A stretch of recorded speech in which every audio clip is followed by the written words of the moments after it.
ஆதி என்னும் பராபரையே, அன்பான மனோன்மணியே, ஜோதி எனும் பஞ்சகத்தாலே, சொற்பெரிய கரிமுகனே, இது நீக்கும் கந்தவளே, திருத்துகின்ற குருநாதர்களே, 18 சித்தர்களே, பண்பான பரமசிவமே, ஓதியே ஜோதிடங்கள் உரைப்பதற்கு நாத வெந்து வடிவாக நல்ல துணை ஆவேரே. உலகில் உள்ள தமிழ் பேசும் அனைத்து நல் உள்ளங்களுக்கும் மற்றும் ஜோதிட சான்றோர்களுக்கும் மூத்தோர்களுக்கும் ஜோதிட ஆர்வலர்களுக்கும் மற்றும் இந்த காணொலியை காணும் உங்களுக்கும் ஆஸ்ட்ரோராஜின் இனிய நல்வணக்கங்கள். ஜோதிடம், ஆன்மீகம், வாழ்வியல், மருத்துவம் என்ற 4 தலைப்புகளில் தொடர் காணொலிகளாக கொடுத்து வருகிறோம். அந்த வகையில் இன்று மருத்துவம் சார்ந்த மற்றும் ஒரு பதிவு. இந்த உலகத்தில் ஏற்படும் ஒவ்வொரு உயிர்களுக்கும் ஒவ்வொரு குறிப்பிட்ட காலகட்டத்தில் ஒவ்வொரு கிரகத்தினுடைய கதிரலைகளினுடைய தாக்கத்தால் ஏற்படக்கூடிய மாற்றத்தால் சந்தோஷம், கௌரவம், மரியாதை, நலம், நலமின்மை, நோயிலிருந்து விடுதலை போன்ற நிகழ்வுகள் நடந்து கொண்டே இருக்கிறோம். இதையெல்லாம் தன்னுடைய தவ பலத்தின் மூலமாகவும் விரதங்களின் மூலமாகவும் வித்தைகள் மூலமாகவும் ஒவ்வொரு நோய்க்கும் ஒவ்வொரு விதமான நோய் தீர்வதற்கான வழியை கண்டுபிடித்து அதை ஏட்டிலும் நூல்களிலும் ஏட்டுச்சுவடுகளிலும் சிஷியர்கள் மூலமாகவும் நம் முன்னோர்களான சித்தர்களும் ரிஷிகளும் நமக்கு கொடுத்து விட்டு சென்றிருக்கிறார்கள். அதை தற்போது கௌரவம் என்ற ஒற்றை வார்த்தையால் இந்த சித்த மருந்து, உணவாக இருக்கக்கூடிய மருந்து மற்றும் மூலிகைகள் கொஞ்சம் கொஞ்சமாக மனிதனை விட்டு, மனித சமுதாயத்தை விட்டு விலகி வருகிறது என்பது சற்று கேட்பதற்கு கடினமாக இருக்கிறது. அப்படி இருந்த போதிலும் இன்று ஒவ்வொரு தகவலையும் வெளிப்படுத்துவதற்கு இந்த வலைதளம் ஆகச்சிறந்த உதவியாக இருக்கிறது என்பதில் மாற்றுக்கருத்தில்லை. நான் நிறைய நூல்களை படித்திருக்கிறேன், நிறைய நூல்களை படித்து கொண்டு பிறக்கிறேன்.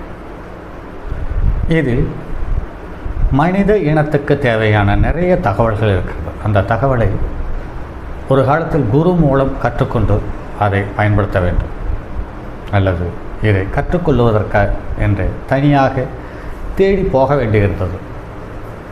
தெரிந்த மனிதர்கள், அதீத சக்தி பெற்றவர்கள், சித்தர்கள், ரிஷிகள் சார்ந்த பெரிய மனிதர்களை தேடி போக வேண்டியிருந்தது. இன்று இந்த வலைதளம் என்ற இணையதளம் மூலம் நாம் நம் அனுபவத்தில் கண்ட தகவல்களை பதிவுகளாக கொடுப்பதற்கு ஒரு அரிய வாய்ப்பை இந்த வலைதளம் நமக்கு தந்திருக்கிறது என்பதில் மாற்றுக்கருத்தில்லை. அந்த வகையில் ஒரு நோய்க்கு உற்றதோர் ஒரு மூலிகை, உணவுகள் மற்றும் சித்த மருந்துகள் சார்ந்த பதிவுகளே இது. அந்த வகையில்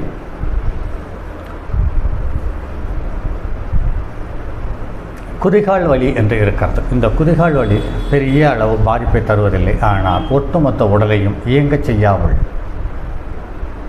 அந்த குதிகாலில் ஏற்படுத்தக்கூடிய வலி, குடைச்சல் அன்றாட வாழ்க்கை நிலையை மாற்றியமைக்கும் தன்மையுள்ள சிரமத்தை கொடுத்து வருகிறது. அந்த குதிகால் வலியை குறைப்பதற்கு உத்தாமணி என்ற தட்டைப்பயிறு ஆகச்சிறந்த மருந்தாக, மூலிகையாக பயன்படுத்தப்படுகிறது. அதோடு சேர்த்து உணவாக மிளகு, நண்டு ரசம் சிறந்த உதவியாக இருக்கிறது என்று சொல்லப்படுகிறது. மற்றும் விஷ்ணு சக்கரம் என்ற சித்த மருந்து ஆகச்சிறந்த மருந்தாக அடையாளம் காட்டியிருக்கிறார்கள். அடுத்தது குரல் கும்பல், வால்மிளகு சிறந்த மூலிகையாகவும், கஸ்தூரி மிளகு சிறந்த உணவாகவும், துளசி மணப்பாக்கு அதிமதுரம் சிறந்த நாட்டு மருந்தாகவும் அடையாளம் காட்டியிருக்கிறார்கள். குடியை மறக்க பசுனை மூலிகையாகவும் அல்லது நாட்டு மருந்தாகவும், கரிசாலை கீரைக்கூட்டு உணவாகவும், கீழா நெல்லி வேர்பொடி சித்த மருந்தாகவும் அடையாளம் காட்டியிருக்கிறார்கள். குழந்தை பாக்கியம் பெற மலைவேம்பு பெண்ணுக்கு உள்ளுக்கு கொடுக்க சிறந்த மூலிகை என்று சொல்லப்படுகிறது. அனைவரும், ஆணும் பெண்ணும் இருவரும் நாய் கடுகு துவையலை சாப்பிட்டு வர சிறப்பாக இருக்கும் என்று சொல்லப்படுகிறது. குமரி லேகியம் என்று சோத்துக்கத்தாழை லேகியத்தை அடையாளம் காட்டியிருக்கிறார்கள் ஆகச்சிறந்த மருந்தாக. குரட்டை வருவதை தும்பைப்பூ தைலத்தை முகர்ந்து அடிக்கடி ஒரு நாளைக்கு அல்லது 12 மணி நேரத்தை 12 மணி நேரத்தில் 2 அல்லது 3 முறை முகர்ந்தால் போதுமானது. ஆட்டோமேட்டிக்காக அல்லது தானாக குரட்டை நின்று விடுகிறது என்று சொல்லிவிடுகிறார்கள். துளசி சுவைநீர் குரட்டையினுடைய தாக்கத்தை வெகுவாக குறைக்கிறது என்று சொல்லப்பட்டிருக்கிறது. இதற்கு சிறந்த நாட்டு மருந்தாக ஆடாதோடை சர்பத்தை அடையாளம் காட்டியிருக்கிறார்கள்.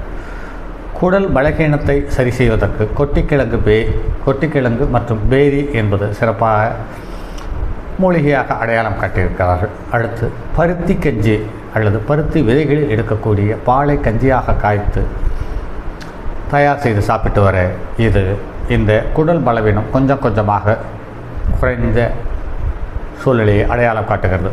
இதற்கு நாட்டு மருந்தாக பஞ்ச தீபாக்கனி சோரன் நெல்லிக்காய் லேகியம் ஆகச்சிறந்த மருந்தாக அடையாளம் காட்டுகிறார்கள்.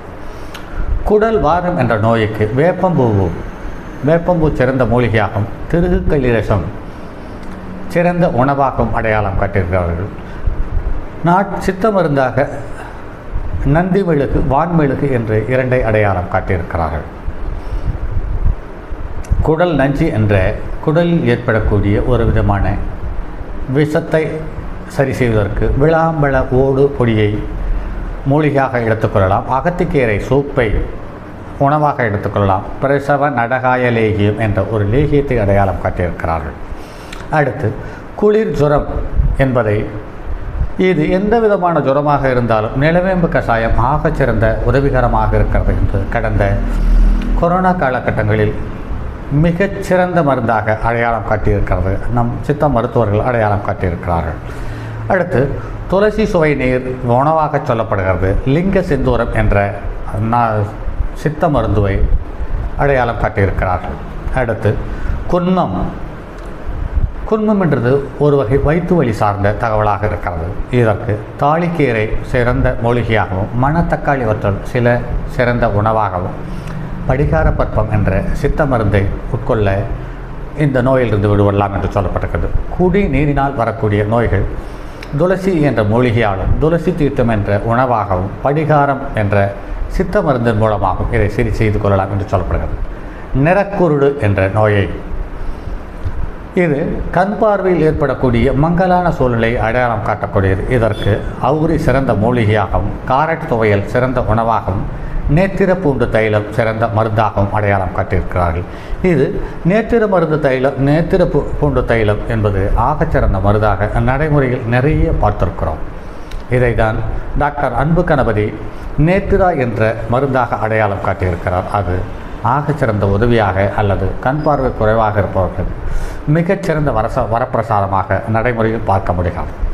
அடுத்து நுரையீரல் புற்று என்பதை தூதுவளையின் மூலமாக தூதுவளை என்ற மூலிகையை பயன்படுத்தி கொஞ்சம் கொஞ்சமாக குறைத்து கொள்ளலாம் என்று சொல்லப்படுறது. கருஞ்சீரக பொங்கல் இதற்கு சிறந்த உணவாக அடையாளம் காட்டப்பட்டிருக்கிறது. பஞ்சகவியும் சிறந்த நாட்டு மருந்தாகவும் அடையாளம் காட்டியிருக்கிறார்கள். இப்படிப்பட்ட ஒற்றை மூலிகை, ஒற்றை உணவு, ஒற்றை சித்த மருந்து என்பதை பல ஆயிரம் ஆண்டுகளுக்கு முன்னிலேயே நம் முன்னோர்கள் நமக்கு தந்துவிட்டு சென்றிருக்கிறார்கள் என்பதில் ஆச்சரியத்திலும் ஆச்சரியமாகும். ஆனால் தரக்கூடிய பதிவுகள் அனைத்தும் உங்களுக்கு, உங்கள் நண்பர்களுக்கு அல்லது உங்களை சார்ந்த தெரிந்தும் தெரியாத யாராக இருந்தாலும் அவர்களுக்கு நீங்கள் இந்த பதிவை பகிருங்கள். அது அவர்களுக்கு தேவைப்பட்ட பதிவாக இருக்கலாம், அல்லது காத்து கொண்டிருக்கும் பதிவாக இருக்கலாம், அல்லது தேடிக்கொண்டிருக்கும் பதிவாக இருக்கலாம் என்பதை கருத்தில் கொண்டு பகிருங்கள். இந்த பதிவு ஏதாவது ஒரு மனிதனை அல்லது ஒரு உயிருக்கு நன்மை பயக்குமானால் இந்த நாள் எனக்கு இனிய நாளே, அந்த பகிரும் நாள் உங்களுக்கு இனிய நாளே என்பதை கருத்தில் கொண்டு பகிருங்கள் என்பர்கள். மற்றும் அடுத்தது ஒரு பதிவில் சந்திப்போம். அதுவரை உங்களிடமிருந்து விடைபெறுவது உங்கள் அன்பு நண்பன் எம் ராஜரத்தினம். தங்கமான் மழுவோடேந்தி தன்மதி தலையில் கொண்டோர் மங்கையர் பதிக்கிச் சொன்ன மாமொழி ஜோதிடத்தை இங்கு யாம் உரைப்பதற்கோர் இமை என்னும் பிழை வராமல் காக்க செங்கன் மால் மருகன் யானைச்சரன் பதம் காப்பதாமே.